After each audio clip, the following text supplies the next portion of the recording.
أعزائي المشاهدين، السلام عليكم ورحمة الله وبركاته. أهلا بكم معنا ولقائنا الأسبوعي وبنصحبكم من شاشة الفضائية المصرية وبرنامج أمثالكم، رحلة خاصة وسريعة جدا داخل المملكة الحيوانية. النهاردة إن شاء الله يكون عندنا فقرة رئيسية من عالم البحار، نرجو أنها تحوز إعجابكم مع باقي فقراتنا. اسمحوا لنا الآن نتوقف مع الفقرة التسجيلية ثم نبدأ فقرتنا الرئيسية.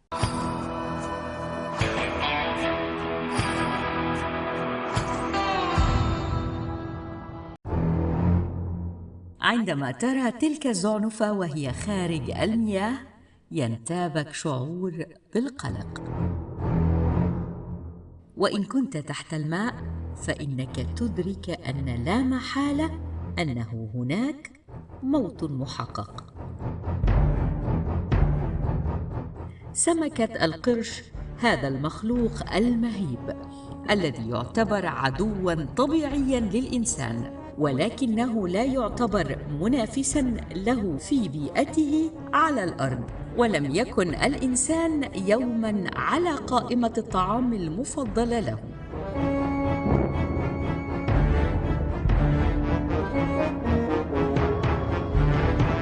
عادة ما يهاجم القرش الإنسان عن طريق الخطأ أو دفاعاً عن نفسه عند الصيد، بما في ذلك الأنواع الخطيرة.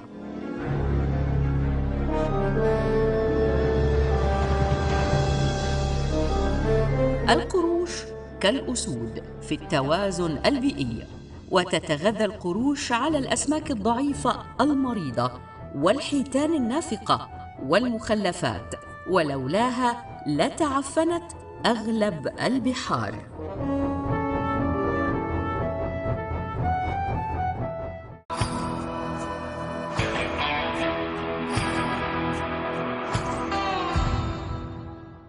ودلوقتي أعزائي المشاهدين معادنا مع فقرتنا الرئيسية، وزي ما نوهت في البداية النهاردة عندنا فقرة عن واحد من أعضاء المملكة الحيوانية تحديدا عالم البحار. يمكن معظمنا ما بينظرلوش على أنه من الحيوانات المحببة، نراه أنه من الأعداء. الصورة الذهنية الموجودة لدينا عن هذا الحيوان هي صورة سيئة للغاية، ولكن النهاردة عايزين نتعرف بشكل أكبر عن هذا الكائن، هذا المخلوق. ربما المعلومات عندما نصل إليها نستطيع أن احنا نتعامل بشكل مختلف. النهاردة حوارنا هيكون عن أسماك القرش، وهيكلمنا عنها الأستاذ الدكتور إيهاب هلال، الأستاذ بمعهد بحوث صحة الحيوان، أستاذ الحياة البرية بكلية طب بيطرية جامعة العريش. أهلا بحضرتك معنا. أهلا بيك يا أستاذ. الحوار عن العدو مش حوار سهل، ولكن دائما يقول لك اعرف عدوك. ويمكن مؤخرا بقى في اهتمام عندنا أكثر بمسألة أسماك القرش، نتيجة أنه أصبح هناك رصد، مش عارفة إذا كان رصد أكبر لظاهرة تواجدها ولا عشان بقى في اقتراب أكتر من أسماك القرش للسواحل بشكل مثير للدهشة وعلامات الاستفهام. مبدئيا أسماك القرش نتعرف عليها كده بشكل مجمل. هنتكلم النهاردة على أسماك القرش، بس هنتفق قبل ما نبدأ إن إحنا في الآخر هنقول إن هي مش عدو، وإن هي صديق للإنسان، وإن إحنا لازم نحافظ عليها. بداية كويسة. أنا متفقة. المهم المشاهدين يتفقوا. أسماك القرش هي زي ما حضرتك تفضلتي قلتي، هي أسماك، بس هي أسماك غضروفية، تتبع الأسماك الغضروفية وليس الأسماك العظمية، يعني ما فيهاش هيكل عظمي. بيتراوح أنواع أسماك القرش بين الصغير زي اللانترن دوارف شارك اللي طوله حوالي أقصى طول ليه 40 سنتي حوالي 300 جرام، للويل شارك، وده نوع من أسماك القرش يصل لحوالي 20 متر، وزنه حوالي 2000 كيلو جرام. الويل شارك على فكرة من الكائنات اللي بتاكل الهائمات النباتية والحيوانية، بياكل الزوبلانكتون والفيتوبلانكتون، يعني بيتغذى على الطحالب الأولية، ما بياكلش حتى غير الأسماك الصغيرة جدا بالرغم من حجمه ده.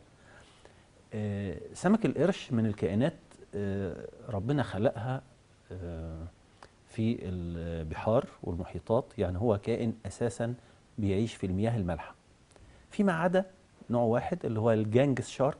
ده نوع من أسماك القرش بتعيش في المياه العذبة فقط، وده بيعيش في أنهار الهند وبنجلاديش، طوله حوالي 2 متر تقريبا. نوعين تانيين زي البول شارك مثلا، او البول شارك ده بيعيش في المياه المالحه، وممكن يدخل للمياه العذبه يعيش فيها فترات ويضع النتاج بتاعه جوه المياه العذبه عشان يدي فرصه للجبنه بتاعته انها تعيش اكتر. طب يعني اعتقد كده ان انا عندي علامه استفهام، يا اما عندي طبيعه العيش في المياه المالحه او المياه العذبه، ازاي اقدر بالخصائص التكوينيه بتاعتي اوصل لنوع يتكيف في البيئتين؟ واعتقد انه في تباين في مساله البيئه المالحه والبيئه العذبه. بالظبط دي نقطة مهمة جدا. هنلاقي ان البول شارك والريفر شارك اللي هي النوعين اللي بيعيش في المياه المالحة وممكن يدخل المياه العذبة فترة، ربنا حباهم بإمكانية في الكلى بتاعته ان هو قادر على انه يفرز كميات اكبر من اليوريا في الكلى الفترات اللي بيعيش فيها داخل المياه العذبة، وبالتالي بيرجع الجسم بتاعه للتوازن الاسموزي المناسب مع المياه العذبة. دايما كقاعدة عامة كل أسماك القرش فيها نسبة عالية من اليوريا في جسمها، اللي هي لما نلاحظ الناس اللي بتاكل أسماك القرش بالذات في جنوب شرق آسيا وبعض الدول كتير بياكلوا أسماك، حتى في مصر بيتاكل أسماك القرش، هنلاقي إن أول ما السمكة بتموت، أول ما القرش بيموت، بيبقى ريحته ريحة أمونيا، لأن بسبب تكسير اليوريا اللي موجودة في أنسجة الجسم بتاعه. ربنا حبى النوعين دول اللي بيدخلوا في المياه العذبة بإمكانية وتطور معين في الكلية بتاعته ان هو قادر على إفراز اليوريا بكمية ضخمة جدا أول ما بيدخل المياه العذبة، وبالتالي يعيد تكيف جسمه للمعيشة في المياه العذبة. سبحان الله. قلنا ان هي أسماك غضروفية، وبالتالي دايما كثافة الغضاريف تقريبا ثلث كثافة العظم، إلى جانب ان احنا كائن زي ده، طب ده ما فيهوش مثانه هوائيه. حضرتك عارفه المثانه الهوائيه هي اللي بتخلي السمكه تطلع فوق سطح الميه او تنزل لتحت. طب ده ما فيش مثانه هوائيه، طب بيتحكم ازاي في انه يطلع او ينزل؟ هنلاقي ان هو بسبب كثافه الهيكل بتاعه الغضروفي، هو ده اللي بيؤهله ان هو يقدر يبقى خفيف ويقدر يتحرك فوق وتحت بسهوله اكثر. حاسة النظر عند أسماك القرش متفاوتة. أنا محتاجة بس يعني أتبين شوية في النقطة دي. حضرتك بتتكلمني على طلوعه ونزوله بمعنى خروجه من المية لبعض الوقت؟ لا، أنا أقصد ولا هنا الأماكن العالية من البحار أو جميع الأسماك علشان تقدر إنها تطفو للطبقات العليا من سطح البحر أو تنزل للقاع، بتتحكم فيها بوجود المثانة الهوائية فيها. سمك القرش ما فيهوش مثانة هوائية عشان يقدر ان هو يطلع لفوق او ينزل لتحت او يغطس لتحت، فبيعيش في فربنا حباه بحاجتين: اولا الهيكل بتاعه غضروفي وده الكثافه بتاعته ثلث كثافه العظم، ثانيا ان الكبد بتاعه حجمه كبير جدا نسبيا بالنسبه للكائن ومليان بزيوت بكميه كبيره، وده بيديله قدره على الطفو بسهوله ان هو يقاوم الجاذبيه وما ينزلش في القاع على طول. لان احنا في اغلب الافلام اللي بنشوفها بنشوف ديل سمكه القرش باين بره الميه، يعني فيقول لك الحق في اسماك قرش، الزعنفه الظهريه وطرف الديل العلوي. بالظبط. فبيبقى معنى كده ان هو على السطح جدا يعني. ايوه. هو طبعا بيصنف اسماك القرش من ذوات الدم البارد، يعني هو بيتاثر بدرجه المياه المحيطه به، ما عدا حاجه زي الجريت وايت ويل، وايت شارك اللي هو القرش الابيض الكبير ده، لا ده عنده قدره على ان هو جسمه يبقى قريب للكائنات الاخرى اللي بيولد حراره، مش كولد بلادد انيمال. وبالتالي ده لاحظ العلماء ان هو والماكو شارك، هو والماكو شارك، ودول من اسرع انواع القروش في البحار. في زي شريط من العضلات الحمراء موجوده بطول سمكه القرش على النصف العلوي منه، ودي اللي يمكن بتخليه قادر ان هو ينتمي شويه للكائنات اللي اللحم بتاعها احمر، اللي قادره انها تعمل حركه زياده او تولد حراره في جسمها. لو جينا لحاسه النظر او البصر بتاع سمك القرش، لاحظ العلماء ان هو رؤيتهم الالوان تعتبر الى حد ما منعدمه، يعني بيشوف الكائنات ابيض واسود. العين بتاعته اللي شكلها ان احنا بنقول كانه كائن ميت، بتتفاوت من انواع الاخرى. في بعض الانواع اللي بتعيش في زي الجانجس شارك مثلا اللي بيعيش في الانهار، وبيتعرض للعتامه اللي موجوده في مياه الانهار اللي بتبقى اصلا ما فيهاش الوضوح بتاعت ميه البحر. بتلاقي ان حجم العين بتاعته صغير جدا. نيجي الاسماك القرش العاديه تلاقي حجم العين اكبر شويه. نيجي لحاجه زي البيج اي ثريشر، بيج اي ثريشر شارك المميز قوي في البحر المتوسط بالزعنفه الظهر الضخمه وزعنفه الديل الجزء العلوي العالي قوي يوصل لحوالي 1.5 متر. ده بنلاقيه سمكه اعماق، بيعيش في الاعماق. تلاقي حجم العين بتاعه اكبر حجم للعيون في اسماك القرش كلها، عشان يقدر ان هو يجمع اكبر قدر من الضوء في الاماكن المعتمه دي، عشان يقدر يشوف لمسافات ابعد. اسمح لنا نستكمل هذه المعلومات القيمة مع حضرتك، ولكن بعد أن نتوقف مع فقرة هل تعلم ونعود ونستكمل الحوار. هل تعلم؟ سمك القرش لا ينام ويظل في حركة دائمة وسرعته فائقة. يتمتع القرش بحاستي الشم والسمع القويتين. يتوطن في معظم البحار والمحيطات. أسنان القرش تنمو باستمرار وتعوض ما تفقده بشكل دائم. جلد أسماك القرش يشبه ورق الصنفرة. أسماك القرش الزرقاء زرقاء حقاً. أسماك القرش منها أنواع تلد وأخرى تبيض. دراما الفك المفترس كرست الاعتقاد بعدوانية سمك القرش وأهملت سلوك القرش في الدفاع عن نفسه من أجل البقاء. ورجعنا لكم أعزائي المشاهدين ونستكمل حوارنا النهاردة عن أسماك القرش. الناس كلها بتعتبر أنه تواجد أسماك القرش في مناطق قريبة، بمعنى المناطق اللي يقدر ينزلها الناس للسباحة للغوص لكل هذه الأشياء، من علامات الخطر. هل من المألوف لأسماك القرش أنها تقترب من السواحل إلى هذه الدرجة؟ هو هنلاحظ ان اقتراب اسماك القرش من الشواطئ بالطريقه دي مرتبط اكتر بشهور الحراره العاليه. كل ما زادت الحراره كل ما زاد نشاط القرش، خاصه في شهر 6 و7 اللي هو موسم التكاثر بتاع سمكه القرش. هو سمكه القرش بتدخل على الشواطئ عشان تاخد حراره اعلى وتبدا تجهز مكان خاص بالتزاوج عشان يتزاوج الذكر مع الانثى ويختار الانثى بتاعته. ده الحاجة الأولى. الحاجة الثانية الهجوم، إذا كان حضرتك تقصدي الهجوم اللي حصل في الكام سنة اللي فاتت على بعض الناس أثناء السباحة في البحر الأحمر. هنلاقي إن أساسا الإنسان مش على المنيو بتاع سمك القرش. سمك القرش أساسا بياكل يا إما أسماك يا إما ثدييات بحرية، ودي قليلة شوية في المناطق بتاعتنا. ما عندناش الفاقمة، ما عندناش كلب البحر زي بقية الأماكن الأخرى، زي بقية الشواطئ الأخرى. إنما يمكن هنقول تدخل الإنسان هنا له عامل كبير.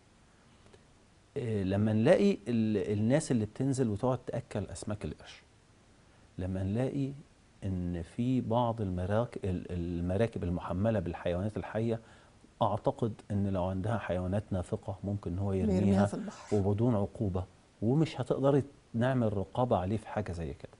دي يبدأ الأسماك القرش في المنطقة دي تبدأ تدوق اللحم الأحمر، بدأ يتحط على المنيو بتاعتها اللحم الأحمر، بدأت تشوف الإنسان كغذاء في بعض المناطق، علما بأن حضرتك بنقول مثلا البحر الأحمر فيه هجمات كتير لأسماك القرش، غالبا كلها من سواء الماكو أو الشورت فين. هنلاقي ان في البحر المتوسط فيه اعداد اسماك قرش اكبر. المألوف ان احنا عارفين ان هو موجود في البحر الاحمر وبيرصدوا بشكل اكبر الناس اللي يعني ليها في المجال الغوص. زياده درجات الحراره في السنين الاخيره لها عامل مهم. هل اقترابه من الشاطئ عشان الشاطئ بيبقى ابرد؟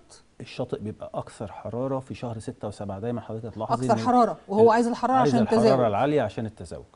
الى جانب نحطها جنب التدخل الانسان بطريقه سلبيه في البيئه البحريه، ان هو بدا يلقي حاجات او حيوانات نافقه اللي هي مساله الغذاء من اللحم الاحمر لاسماك القرش ده، وبالتالي بدا ان هو يبص الانسان كغذاء في بعض المناطق ومناطق اخرى لا.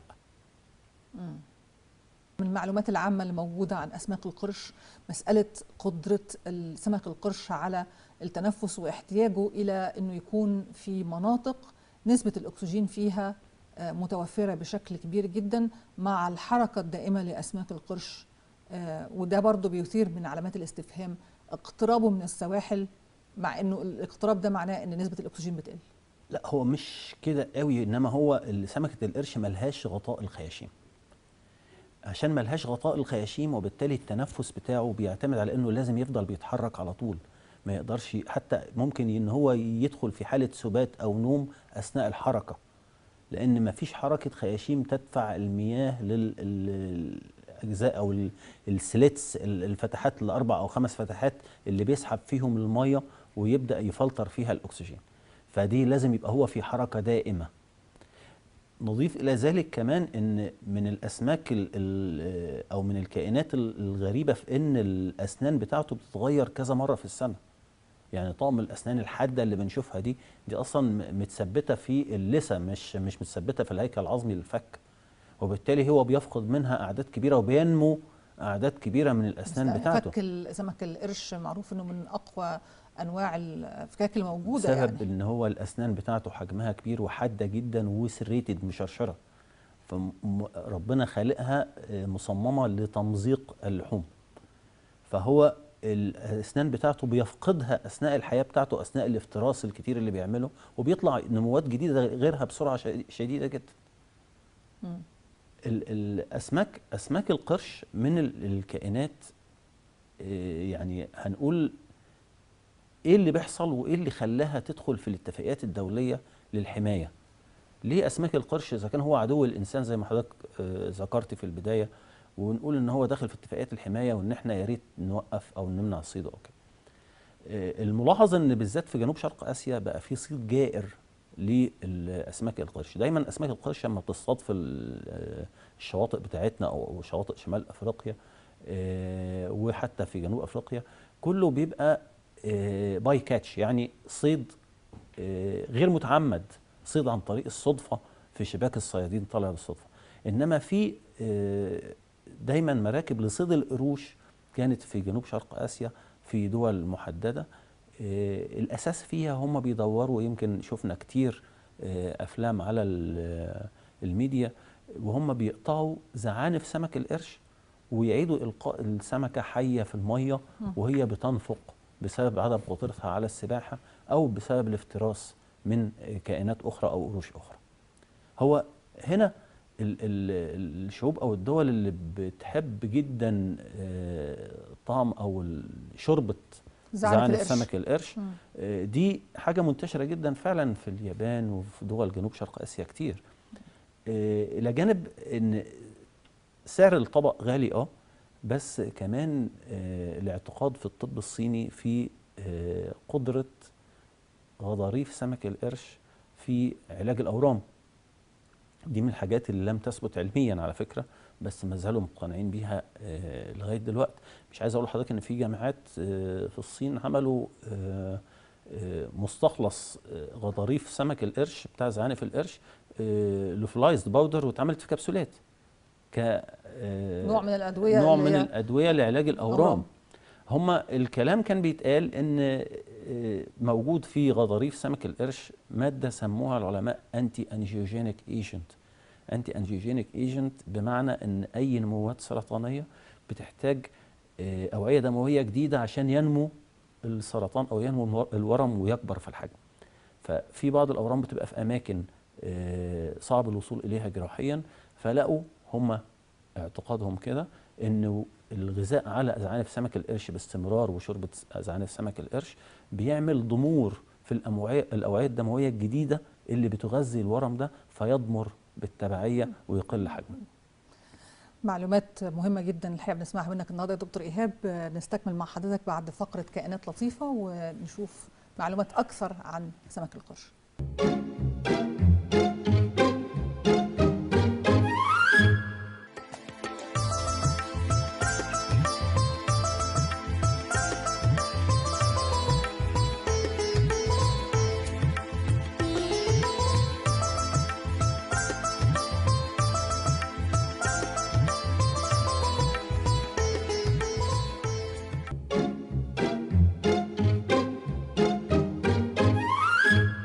ورجعنا لكم اعزائي المشاهدين، نستكمل حوارنا مع الاستاذ دكتور ايهاب هلال عن اسماك القرش.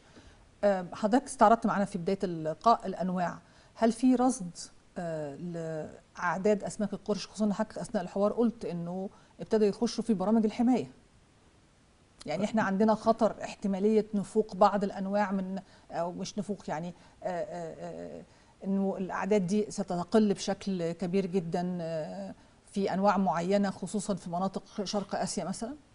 هو احنا قدامنا عده نقاط، اهمها الصيد الجائر طبعا للانسان وتدخله في تجاره زعانف اسماك القرش.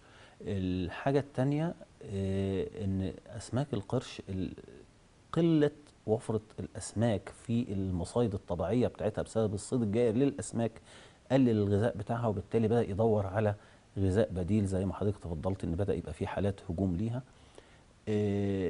مهم قوي تواجد سمك القرش في البيئة البحرية بتاعته.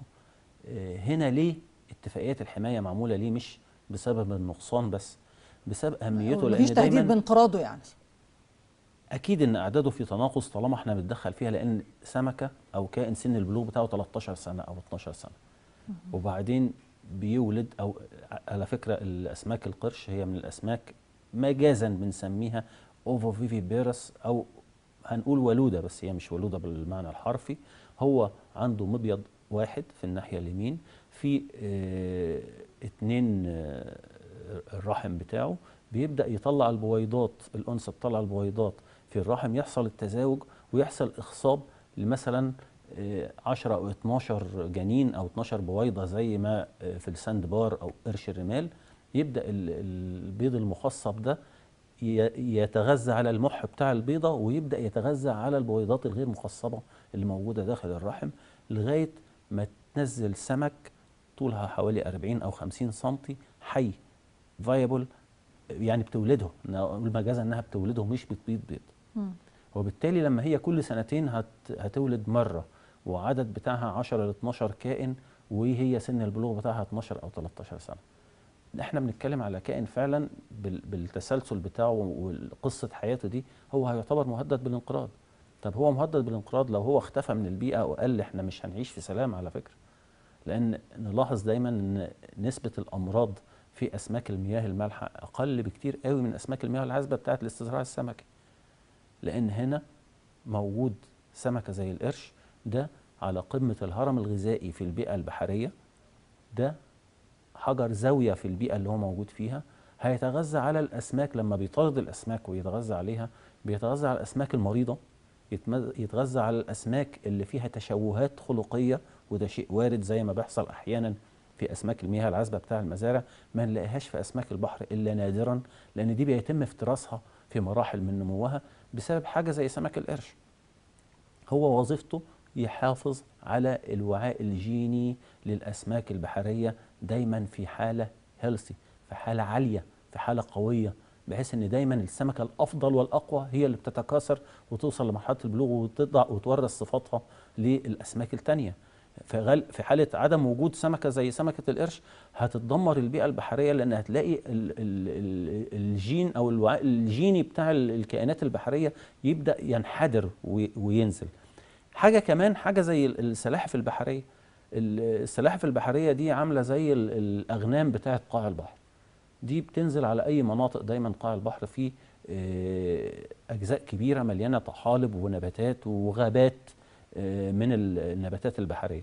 أما بتنزل تتغذى على النباتات دي أما بتنزل في مكان هتمسحه بالكامل وتقضي عليه، في وجود سمك القرش اللي بيخوفها بتبدأ أنها تاكل جزء من هنا وتتنقل لمكان تاني، وبالتالي تساعد على انتشار الغطاء النباتي. لما تاكل القمم النابية بس بتاعة الأجزاء الخضراء من الغطاء النباتي في قاع البحر، وبالتالي هو كده بيساعد على أن تبقى دايما البيئة البحرية غنية لنمو الأسماك الصغيرة وفأس الأسماك بزيادة الغطاء النباتي فيها.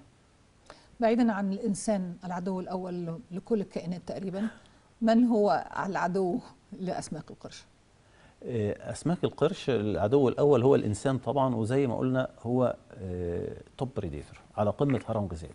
دايما لما بنقول قمة هرم غذائي ما بيبقاش فيه عدو غير الإنسان. قمه الهرم الغذائي دايما زي الاسد قمه هرم غذائي، زي التمساح قمه هرم غذائي. الكائنات المفترسه دايما في قمه الهرم الغذائي، ما فيش حاجه بتفترس سمك القرش. انما القرش، سمكه القرش المريضه او الاحجام الصغيره، ممكن اسماك القرش تفترس أو الاحجام الصغيره بتاعتها، وده برضه نوع من الانتخاب الطبيعي. يعني دي حاجه مهمه في الانتخاب الطبيعي، هو برضه ما هيفترس الاعداد الصغيره. حصل قبل كده عده حالات انقاذ لبعض الاسماك القرش، وكان منهم سمكه كانت طلعت وبعد ما نفقت لقينا ان في حركه في بطنها اللي هي كانت من نوع القرش الرمال، ودي حاجه مسجله. لا تتخيلي حضرتك اما بيتذاع حاجه زي كده بره مصر من كتر الوعي في اهميه كائن زي ده، بيقول برافو عليكم، عملتوا حاجه كويسه للبيئه، انقذنا الاجنه ال 12 اللي موجودين بعد ما نفوق الام ورجعناهم للبحر تاني. فدي حاجه كانت كويسه جدا. تيجي بقى تشوفي التعليقات، لان هنا انا دايما بركز ان عندنا قله في الوعي البيئي في المجتمع.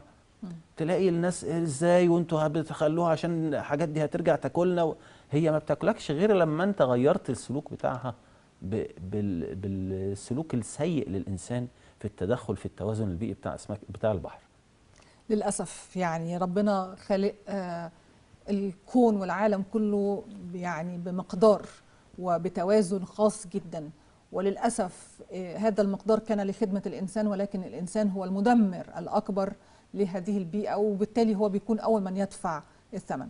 في ختام لقائنا بشكر الاستاذ الدكتور ايهاب هلال، استاذ معهد بحوث صحه الحيوان، استاذ الحياه البريه بكليه الطب البيطري جامعه العريش. شكرا جزيلا لوجود حضرتك معنا النهارده وهذه المعلومات القيمه عن اسماك القرش اللي حضرتك تفضلت بيها.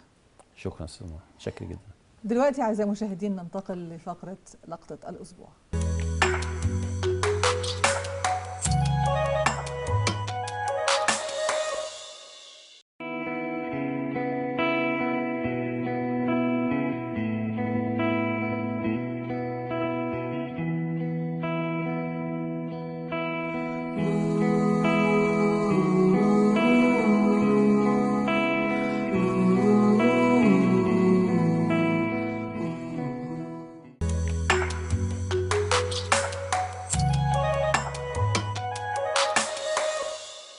وبكده اعزائي المشاهدين نكون وصلنا لختام حلقتنا النهارده، نرجو ان احنا نكون وفقنا في اختيار فقراتنا وموضوعاتنا.